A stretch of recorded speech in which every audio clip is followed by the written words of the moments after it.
This is Glow in the Dark Radio.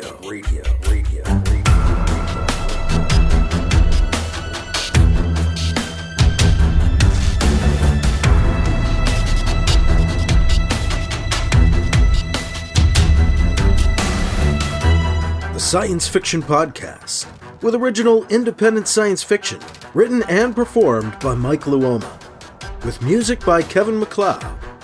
The Vatican Assassin Trilogy and The Adventures of Alibi Jones by Mike Luoma are available in ebook, trade paperback, and audiobook wherever you find your books online. Get links and details at glowinthedarkradio.com.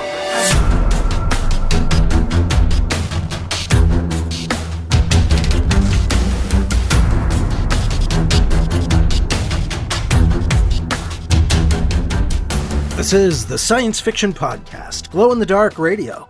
I'm your host, your writer and reader, Mike Luoma, and we've got Chapter 6 of Vatican Ambassador coming up on this episode. BC heading back to Lunar Prime after meeting some of the most powerful people in the universe, the Universal Trade Zone Council of CEOs. He met them out on Wentworth Station, and now he's heading back to Lunar Prime. The moon's going to be a different place under its new governor, Daniel McEntyre, no friend of BC's. So we'll find out what changes BC needs to adjust to as we get into Chapter 6 of Vatican Ambassador, coming up on Glow in the Dark Radio. First, a little bit of book news. The Smashwords July Summer-Winter Sale is underway. That's an ebook sale with big savings on my big books. I'm giving you 50% off the Vatican Assassin Trilogy 3rd edition, the collected 3rd edition, and you can also get 50% off the Adventures of Alibi Jones Chronological Omnibus. Both of those books usually $4.99, now just $2.49 during the Smashwords July Summer-Winter Sale, which goes through July 31st. You can get that at smashwords.com or just follow the link in the show notes. That's all I have for book news. We're going to get into Chapter 6 next on Glow in the Dark Radio. 50 years ago, Mira, humankind's last hope to find new resources, departed the solar system. 7 years into her mission, she disappeared. She has returned.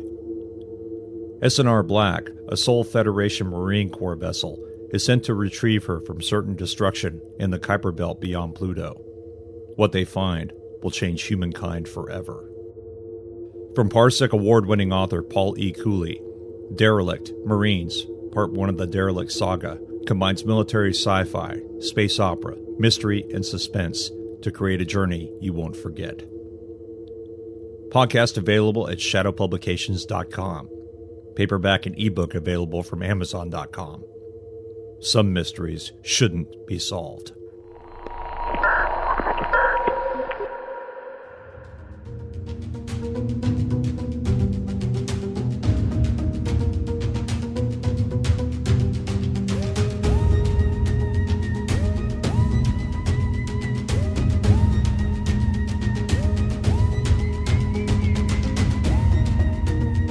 Now here's Chapter 6 of Vatican Ambassador on Glow in the Dark Radio.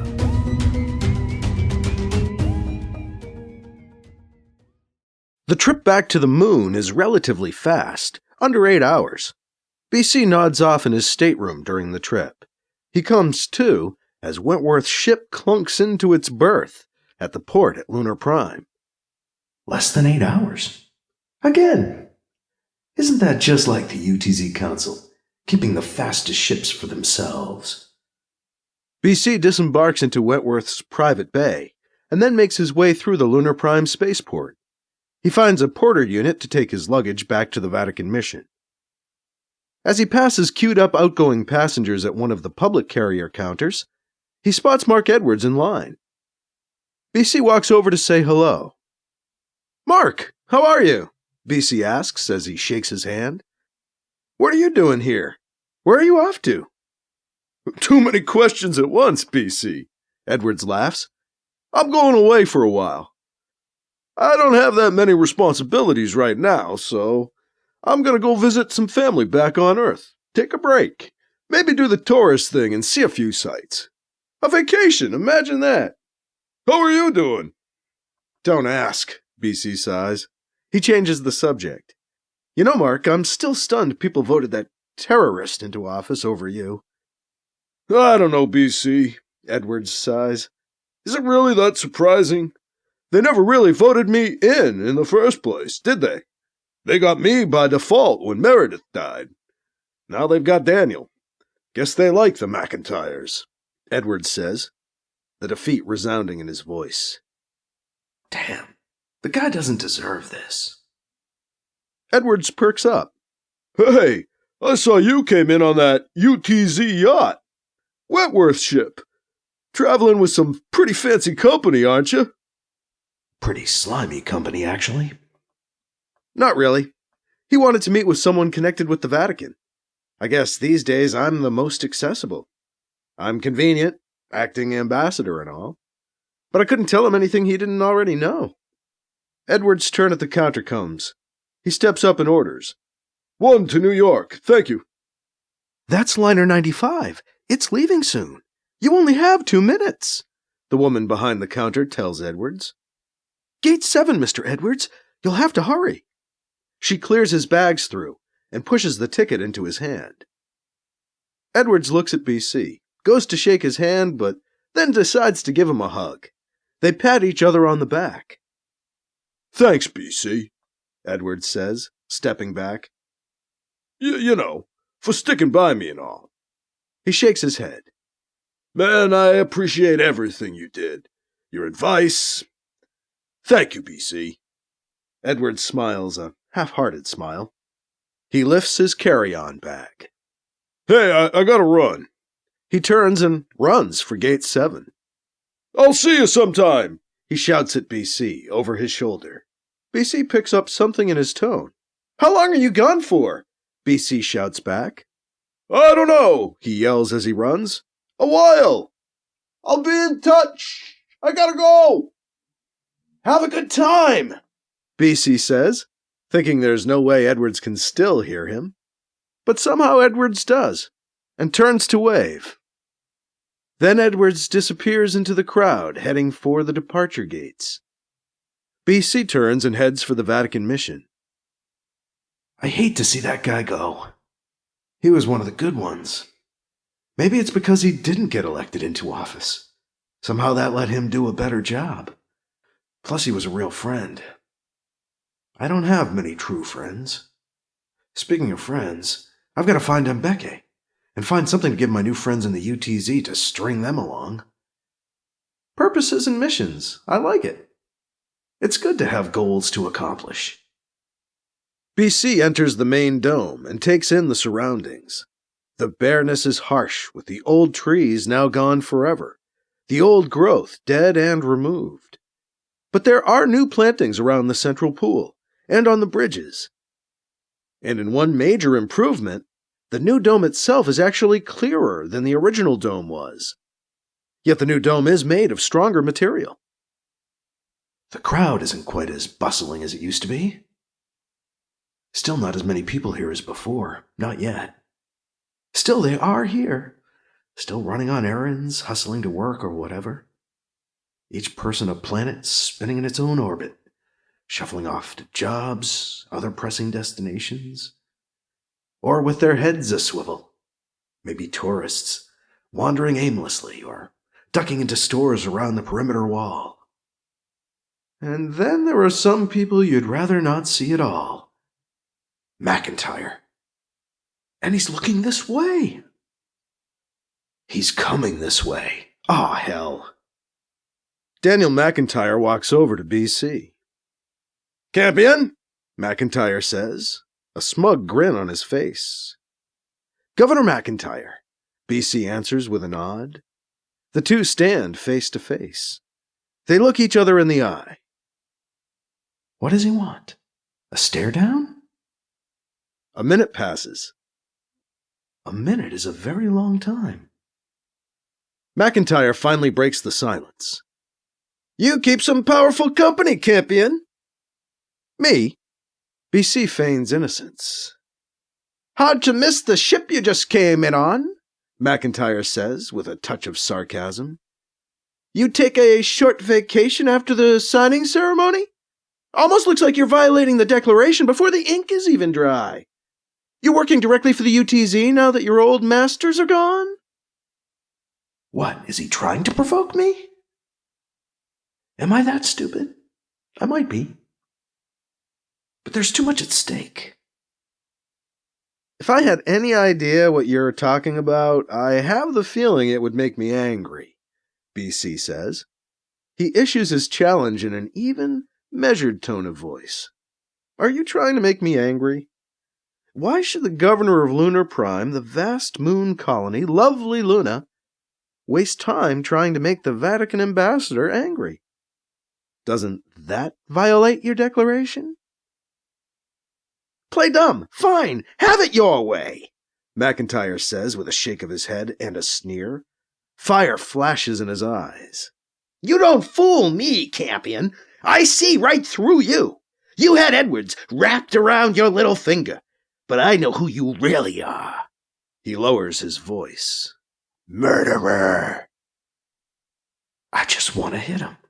What can I say? I just so want to haul off and let him have it. But I can't hit him now. He's the fucking governor.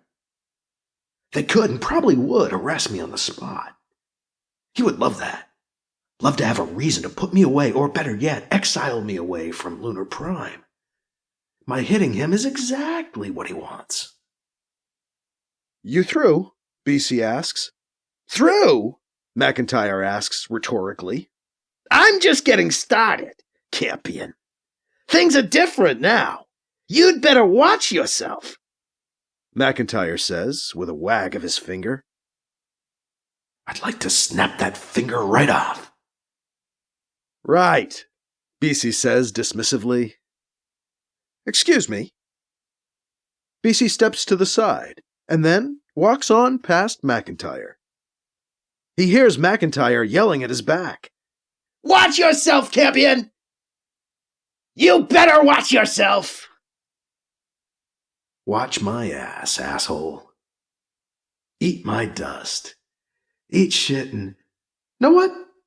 Maybe the time has come to find a way to eliminate him. Kill him and do the world a favor. Pro bono. No charge for this one, folks. It's free. Maybe there is a way to really take him down. He has a checkered past. There's got to be something to humiliate him with. Like that little Asian girl he fooled around with and beat up. Edwards didn't want to go negative during the election, but the election's over. He's off to New York anyway, so why not? It'd be better to render McEntyre ineffective and powerless than kill him outright. BC keeps walking, thinking, plotting to himself as he leaves McEntyre behind. When he reaches the Vatican mission, he locks down the whole facility, setting the mission to self-contained mode. I've had enough of people fucking with me for the last 24 hours. Thank you very much. BC takes comfort in the knowledge that, thanks to his rebuild, the Vatican mission can survive lockdown and self-contained for over 3 months. If McEntyre wants me, let him try to come get me. Let him try. We'll have a siege. We won't go down easy. Besides, with the war on hold, what kind of backing will he get? BC makes his way into his personal rooms and plops down in his chair soon as he gets inside. He rubs his temples. He rubs his eyes with the balls of his hands. One of his headaches threatens to come on, surging up behind his eyes like a freight train rushing in. Oh man, this sucks. Pressure behind the eyes. It almost has a sound, a high-pitched whine, annoying. Not a sound my ears are hearing, it's a sound in my head. At least I'm tired enough to try to sleep it away. Beep, beep, beep, beep, beep, beep, beep. Off, BC shouts. The alarm shuts off. BC stirs in the chair. What the? The clock says he's been passed out for almost 10 hours. Must have fallen asleep in the damn chair. Doesn't even feel like I slept, really. But my headache is gone. My neck hurts, though. Ow. Beep, beep, beep, beep. Off! That's not the alarm. That's the comm unit. What is it? BC shouts. Father Campion? Lisa, his secretary, is on the comm. Yes, Lisa, BC asks in a more normal tone of voice. Father, we're locked out. You locked us out after you got back last night. His secretary scolds him over the comm unit. Yes, I secured the Vatican mission before retiring last night, BC admits. I'm sorry. I didn't realize you weren't at home, Lisa, BC says with a hint of suggestiveness. Father BC, I was visiting some friends, she gasps over the comm. I see, he says with broad humor as he works the security controls. There, your ID should get you in now, he tells her. She sounds indignant, but gracious. Thank you, Father. The comm goes off, and BC gets up. He stretches to work out the kinks from a night spent sleeping, sitting in the chair. Ouch. Damn, stiff neck. Everything is stiff. I can't believe I could sleep so long in that position. He freshens up until the comm beeps again. Lisa, again? Yes, Lisa. Father, some of the parishioners want to know if you'll be saying a mass today. What is it, Holy Wednesday? I must be spoiling these people. What time is it now? 10:30. Fine, let them know I'll say mass an hour from now at 11:30. Good. I'm sure they'll be pleased. Mr. Fitzgerald has been leading daily prayer meetings, but some people would really like a daily mass.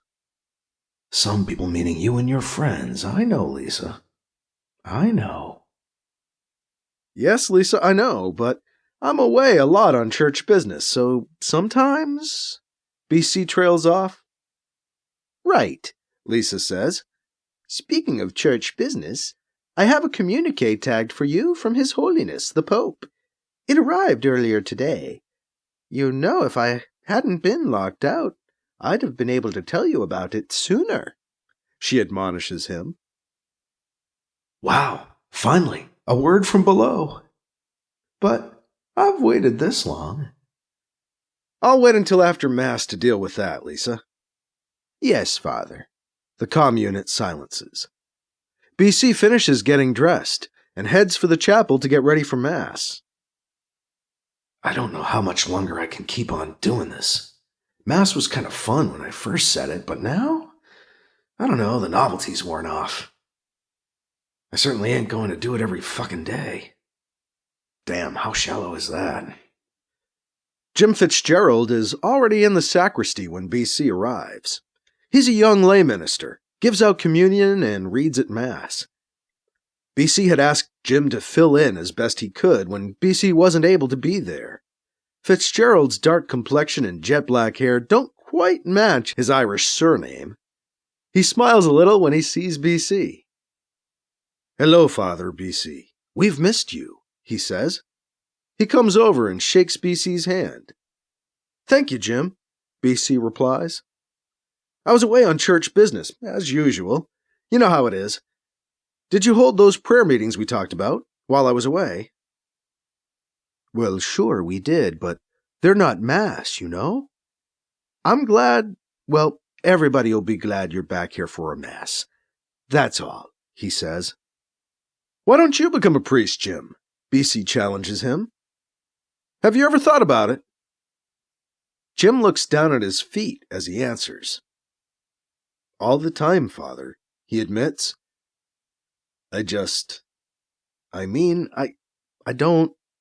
He stammers. Poor guy sounds embarrassed. Hit a nerve. Look, BC begins, trying to ease him out of answering.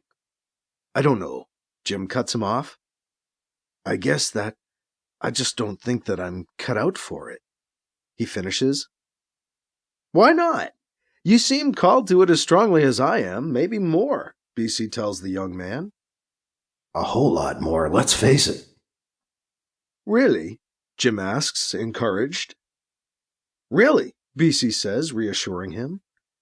"Do you think God would make you hear his call if, like you said, you're not cut out for it?" The young man shakes his head. "I don't know. As long as you do what you do out of love, I'm pretty sure God is behind you 100%, BC says. Listen to me trying to be wise. "I just don't know," Jim says. "I'm sure your serving him would do him honor, Jim," BC tells him. "Why don't you think about it?" "I will, Father," Jim says. "If you have any questions, just ask," BC says, magnanimously. Hopefully now those questions won't be about me and where I've been. Keep him thinking of something else. The rest of their preparation for Mass passes in silence, each man lost in his own thoughts. BC stays fairly lost through the entire New Reform liturgy, right on through mingling with the good folk of his congregation afterwards for small talk and niceties. He does his part, plays his role, plies his priestly persona to perfection, and then afterwards heads for home. Swan would be proud. Poor Swan. Man, she didn't deserve to die. A bitch, a royal peen in my ass, sure, but not guilty enough of anything to be killed. The cardinal? Okay, maybe. Nah, not even him, not really. Gallows humor. BC finds himself chuckling under his breath as he enters his office suite. His fond thoughts of Swan are quickly swept out of the way, however, when Lisa appears with the papal communique. "Here it is," she says as she hands it over. "What's so funny?" "Nothing, really. Remembering some old friends," BC tells her. "Whatever," she says. She turns and leaves BC by himself. He takes the communique to his desk. Sealed. Secure. Only readable in the CCU by the look of it. Good, maybe all is not lost. BC secures the room before he turns the CCU on and pops the content of the cylinder in. It's a voice-only transmission, a voice BC doesn't recognize. "Father Campion," the voice begins, "you've been doing an excellent job as the acting Vatican ambassador to Lunar Prime. Your reports, while not always as timely as we'd like, are nonetheless both thorough and informative. Your tireless efforts rebuilding the Vatican mission on the moon have not gone unnoticed." Okay, voice only, huh? Is that the new pope? His chief of staff? Nice to be appreciated. "We know you must have many questions." That's an understatement.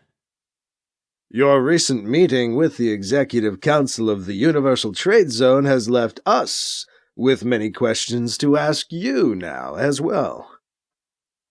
That was fast. "The OPO still functions for now, although on a more limited scale. But we are aware of what is going on. We still observe and gather information. You have been providing us with information, and you are not alone in this. What we do with that information has, however, changed. Your other services have not been required. Now, in the last few days, you've engaged in some very curious behavior. We are puzzled by your visit to Wentworth Station. We believe it is time to go beyond simple reports. We believe it is time for a personal meeting between you and I, Father. I've arranged for passage for you to Rome next Monday. A ship will be arriving with a Father Dacombe on board. He'll sub for you. He'll say the Mass while you're gone, minister to your people up there. Make sure your congregation makes him feel welcome, eh? We'll see you in Rome on Tuesday, then. Pope Linus II out. Well, well, well. What do we have here? That was him, huh? The actual Pope? Guess I'll find out more next week.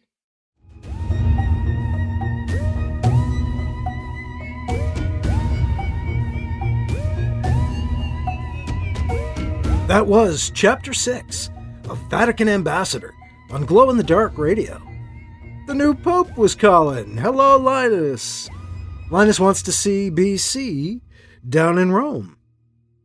Finally, he realizes BC actually exists now that BC has made his little visit out to Wentworth Station. So we're going to head down to Rome with BC on our next episode of Glow in the Dark Radio. A reminder, the Smashwords July Summer-Winter Sale is underway with your chance to save 50% on my big books on the Vatican Assassin Trilogy, 3rd edition, the collected 3-in-1 title there, and on the Adventures of Alibi Jones Chronological Omnibus.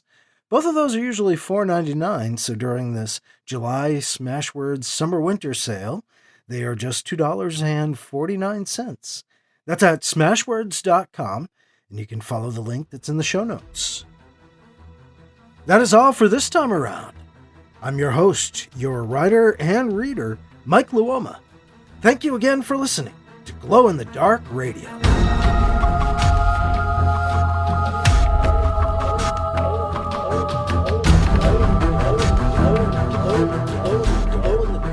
Glow in the Dark Radio.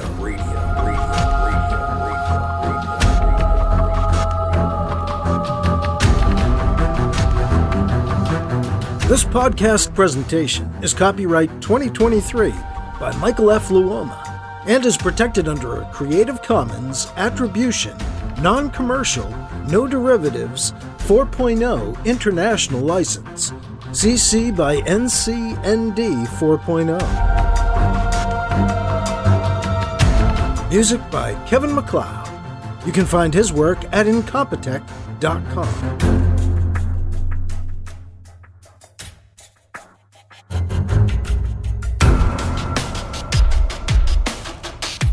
Mike's books are available in ebook, paperback, and audiobook, wherever you find books online. Get links and more details at glowinthedarkradio.com and mikeluoma.com. This has been a presentation of Glow in the Dark Radio.